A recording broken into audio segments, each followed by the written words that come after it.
မိတ်ကလိန်ပြီးတိုင်းခဏနေကွက်လာလို့စိတ်ညစ်နေပြီလား။ဘာကြောင့်ကွက်တာလဲဆိုတဲ့အဓိကအကြောင်းရင်း၃ချက်ကိုပြောပြပေးသွားပါမယ်။ပထမဆုံးတစ်ချက်ကတော့မိတ်ကအယောင်ရွေးချယ်မှုမှားယွင်းခြင်းပါ။ကိုယ်အသားရည်ထက်အများကြီးလင်းလွန်းတာဒါမှမဟုတ်ညှို့လွန်းတာတွေကမိတ်ကသားကိုတစ်ထပ်တည်းမကြပဲနဲ့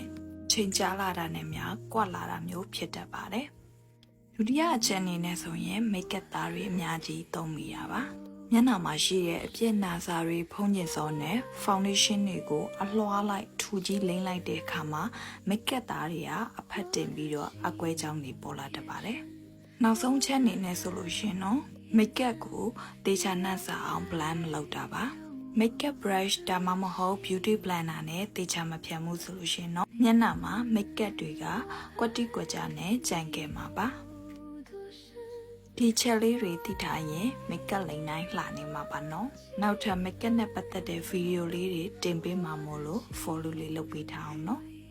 အဆုံးထိကြည့်ပေးတဲ့အတွက်ကျေးဇူးတင်ပါတယ်